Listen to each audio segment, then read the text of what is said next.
Good day, STD TV. Welcome again to Sulit Dream Destinations. I'm brylle.estigoy and I'm a travel entrepreneur. I go to domestic and international dream destinations and off the beaten path. And I make travel videos about them to show you how to make your own trip to your dream destination, Sulit. If you are new to this channel, don't forget to subscribe if you haven't and click the notification bell. Also, don't forget to like our Facebook page, follow us on Instagram and Twitter, and the links are in the description down below. So, welcome to Bali.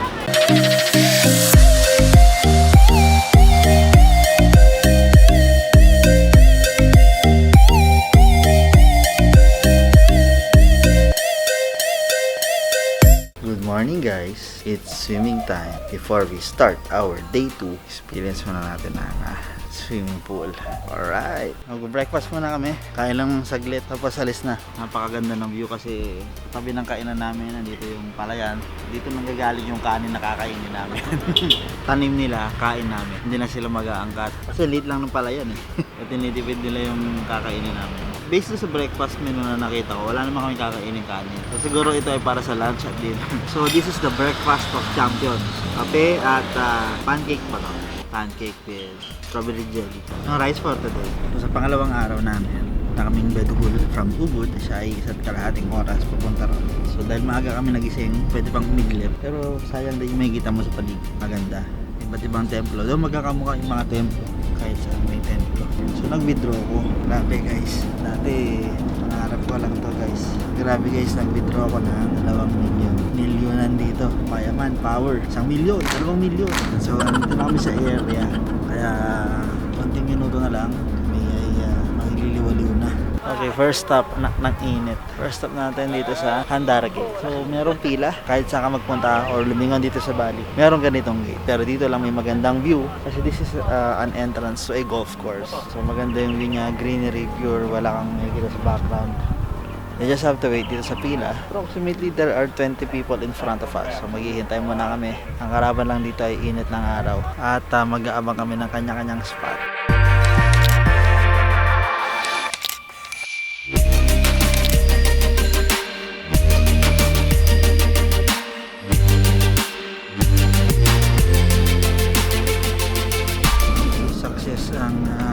Kodak moment sa Handarage. Second stop.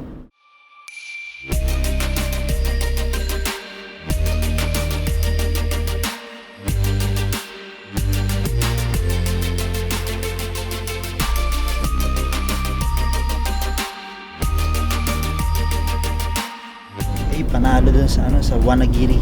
Ang daming panalong spot. Pakita mo nga yung picture. Pakita mo. Mga ganyan. Yes. Ito ba?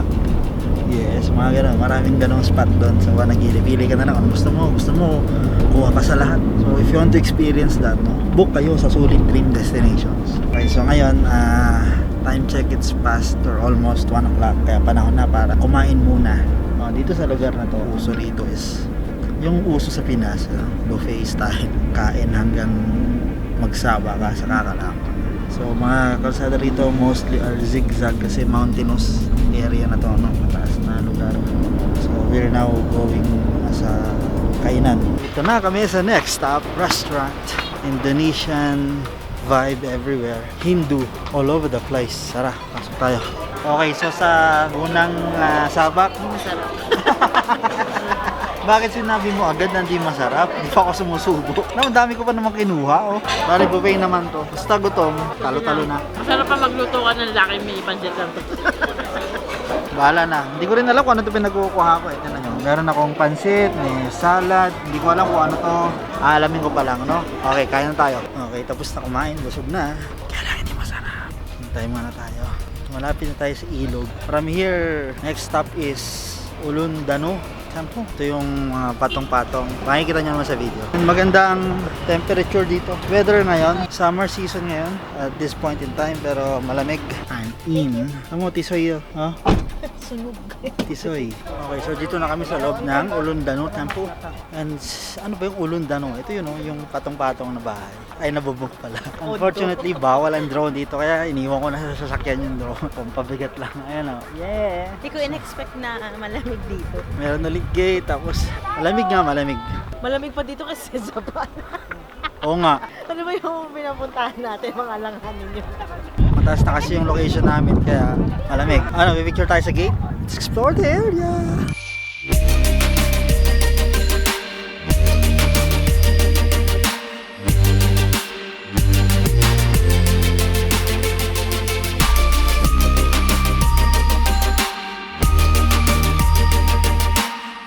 Okay, tapos na kami dito sa Ulundano Temple. Bili ka sombrero, kulay tisoy na.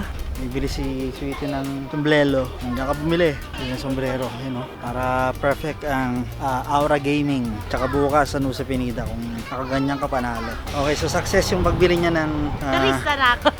So, anong masasabi mo dyan sa sombrero mo? Malaki. Dito na sa next stop sa Taman Ayun Temple. First thing I noticed, ito. Okay, bawal pa rin ang drone. So tara, pasok tayo. Just what we have. No drones allowed in this beautiful area. And still, meron pa rin silang gate as usual. Gates are everywhere here in Bali. Bayad muna tayo ng entrance. Okay, dito kami ngayon sa loob ng Taman Ayun Temple. Nalaglag yung isa. Okay, so there are spots like this. Hindi siya pwedeng pasukin. It is designed for worshiping only, hindi siya for tourists. Ito tayo sa mga pwedeng pasukin ng turista. Tara! Ayan, so yun nasa likod ko. That's the famous temples here in Bali. This is the Taman Ayun Temple. Ganda na kulay ko sa monitor. Tisoy na. Tisoy Gaming. So wala masyadong tao. So dito sa isang part na nasa likod ko, makikita nyo mga statue ng mga nagsasabong. Grabe, Tisoy Gaming na ako ngayon. Rosy Chicks. Exiting the gates again. Kasi everywhere there are gates. Antayin lang natin yung sasakyan natin para makapunta na tayo sa next location. At abangan namin ang sunset. Magandang spot para mag time lapse.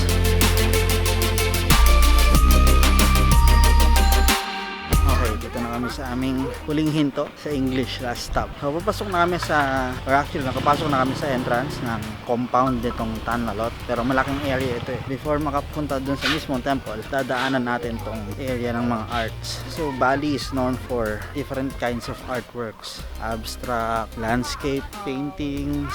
So nakikita nyo sa likod ko, no? Parang nasa Divisoria o Baclaran. Meron dito yung mga Bali bags, mga gento, o gusto nyo ba yan? So dito na kami mag-aabang ng paglubog ng araw. Wala ka sa Bali kung hindi ka nakadress. Sa babae. Oh, No? kailangan dress ang suot mo. O yung iba, skimpy shorts, yung kita na yung pisngi. Hindi kasi kung aura ka, alam mo yung mga picture, kailangan nakadress ka talaga. Meron siya tuchak. Chatuchak Market, yeah. So this is the southwest side of the island. Kaya dito natin makikita ang sunset. So meron ding gate like the other gates in all of Bali. Kaya lang gate nila walang padlock. Wala sila milk tea. Wala ba? Gilid ka. Wala. Doon sa Ubud Central meron. Nakita mo? Oo, kahapon. So may unang gate, meron pang pangalawang gate. Kaya lang sobrang daming tao. Expectation versus reality. This is the Tanalot. Let's explore Tanalot. So yun na yung araw. Lalakad na kami dito sa beach. Bawa ng beach. Beach gaming. Look at behind me, no? Ang ganda. Ganda ng landscape. Kaya lang maraming tao. So mahirap din kumuha ng landscape shots. So saan tayo pupunta? Pipila tayo doon? Ayun, ayun. Banda doon merong banda doon merong pila. Ayan, banda doon. Okay, so to cap off our day 2, dito kami ngayon sa Tanalot. Hindi na ako papasok doon, sobrang haba ng pila. Ang inaabangan ko lang talaga is the sunset on this side of the island. And of course, ang kasama ko, tatanggakampi ko for the sunset is ito. So, hinihintay ko na lang mag-clear yung araw dun sa ulap para maganda na yung baba niya. Tansya ko mga 45 minutes for sunset. So maghihintay muna kami rito. Until then, abang-abang lang, bantay-bantay, maraming tao. Samut-sari. So most of the tourists here are mga Caucasian, mga puti, the Euros. And of course, the Asian market as well. Tayo, Pilipino, mas konti ang mga Orientals dito. Wala masyadong Orientals. Siguro di nila trip. Pero majority of them are Euros. Amerikano siguro. Kung wala na akong magawa, hindi maghintay. Alright, tapos na ang sunset. And padilim na din. Panahon na para umuwi. Mula dito sa Tanalot hanggang sa Ubud, isang oras na lang. And doon kami bababa sa Ubud Market or sa Ubud Central to try local cuisine. Ayaw namin kumain sa hotel, no? Or sa villa. Medyo gutom na rin ako. Padilim na. Ano oras ba? Alas 6:15 na. Marami rin ditong mga shops ng mga surf brands. Bali has a surf area. Pero hindi dito yan. Bawal dito. Pwede pa lang mag-drone dito. Kailangan mo lang magbayad. Hindi na kami attempt dahil Nusa Penida naman kami bukas. At kahit saan doon, pwede kami magpalipad. Walang yung dala mo, parang kanyon ah. So para tapusin ang day 2 namin, dito kami kakain. Isa sa mga recommended na makakainan here in Ubud area. Meron ito sa Ubud, meron din yata sa Seminyak. This is Naughty Noodles.